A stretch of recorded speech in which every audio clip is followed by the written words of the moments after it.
Small talk is one of those things most people never stop to question. It's simply part of everyday life. It fills elevators, waiting rooms, office kitchens, family gatherings, and those quiet moments where silence makes people uncomfortable. Someone comments on the weather, someone asks how your weekend was, someone says, "Busy week, huh?" It's automatic and familiar, almost like background music playing quietly in the room. For many people, this kind of conversation feels harmless or even comforting. It smooths social interactions and signals friendliness. But for some people, small talk doesn't feel small at all. It feels draining, forced, or strangely empty. Not because they dislike people, and not because they're socially awkward, but because talking without meaning feels like wasted energy.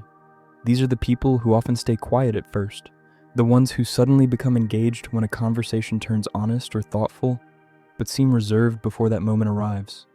Small talk exists to create comfort, not meaning. When someone asks, "How are you?" they usually don't want a real answer. They want reassurance that everything is fine and familiar. People who avoid small talk notice this immediately. They're aware of the unspoken script. They know the expected answer is good or busy, regardless of how someone is actually feeling. Even when it's harmless, that gap between words and reality makes the exchange feel fake to them. You can see this clearly at work. A coworker asks how your weekend was while walking past your desk, already halfway down the hall. There's no pause, no real attention. You answer good because that's the rule, not because that's the truth. For people who avoid small talk, moments like this stand out. They can feel how little the words matter, and over time, repeating these exchanges feels pointless. A very common example is the daily workplace routine. You pass the same coworker every morning. Morning, morning, almost Friday. Yep, nothing is wrong with this exchange. It's polite and familiar. But nothing is really happening either. For some people, that routine feels friendly and reassuring. For others, it feels like repeating the same line in a play every day without any variation. There's no curiosity, no connection, just habit. Silence, on the other hand, doesn't bother people who avoid small talk. Silence often feels neutral or even calming. Their mind is already active, already thinking. Sitting quietly doesn't feel awkward to them. It feels natural. Think about sitting in a car with someone you're comfortable with. No music, no conversation, just the sound of the road. Many people feel the urge to say something, anything, to fill that space. People who avoid small talk often don't feel that urge at all. Now imagine someone starts talking just to avoid the silence. They comment on traffic, the weather, or something they just saw on their phone. For a small talk avoider, this can feel less like connection and more like interruption. It's not that they dislike the person, it's that the silence was fine. The quiet didn't need fixing. Energy plays a big role in this. Every social interaction costs attention and effort. You have to listen, process what's being said, think of a response, and manage your tone and expressions. People who enjoy small talk get energy back from this process. It feels light and easy. People who avoid small talk don't get that same return. Over time, their brain starts to associate small talk with fatigue. Think about a networking event. You walk into a room full of strangers. You introduce yourself again and again. You answer the same questions repeatedly. What do you do? Where are you from? How long have you been doing that? For some people, this is energizing. They leave feeling stimulated and connected. For others, it's exhausting in a very specific way. Not stressful, not overwhelming, just empty. It feels like talking a lot without saying anything meaningful. That's why people who avoid small talk often leave events early, step outside for air, or find one person they connect with and stay there.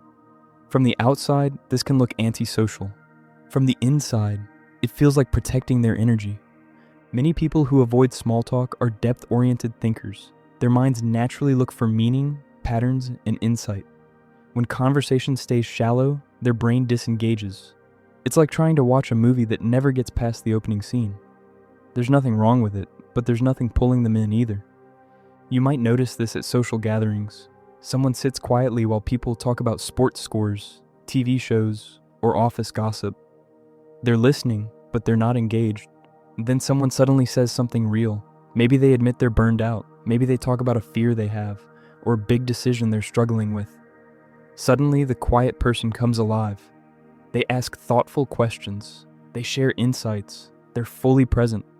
This sudden shift often surprises people. Someone who seemed quiet or distant now has a lot to say, but the person didn't change. The conversation did. Authenticity matters deeply to people who avoid small talk. Small talk often involves mild social acting, showing interest you don't really feel, laughing politely, saying things like, "We should hang out sometime," when you don't actually plan to. Most people do this automatically without discomfort. For people who avoid small talk, these moments create internal friction. They're very aware when their words don't match their feelings.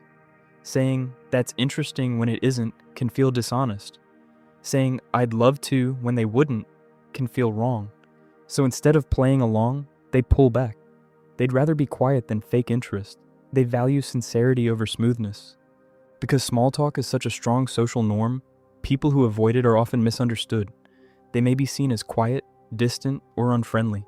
Sometimes they're labeled as serious or hard to read. But these labels rarely capture what's actually happening. Many of these people are warm, attentive, and deeply empathetic. Their warmth just doesn't show up as constant chatter. You might recognize this in someone who barely speaks in group settings but is incredibly thoughtful one-on-one. They remember things you mentioned months ago. They ask meaningful follow-up questions. They listen without interrupting. Their care shows up in depth, not volume. This is why many people who avoid small talk prefer one-on-one conversations over group settings. Group conversations move quickly. Topics shift fast. There's little room for pauses or reflection.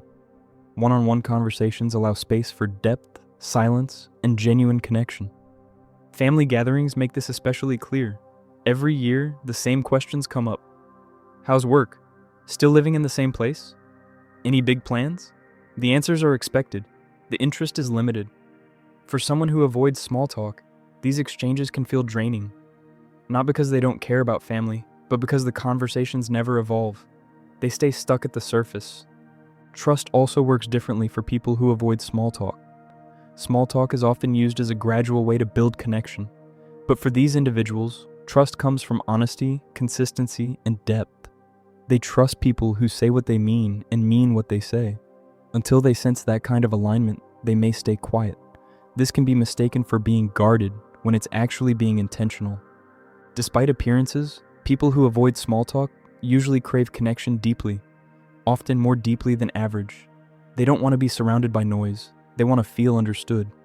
10 shallow conversations don't satisfy that need. One real conversation often does. Avoiding small talk isn't a flaw. It's a preference for depth in a world that often values speed, noise, and ease. These people aren't disengaged. They're paying attention. They're listening carefully. They're waiting for something worth responding to. And when they speak, it's usually because the words genuinely matter.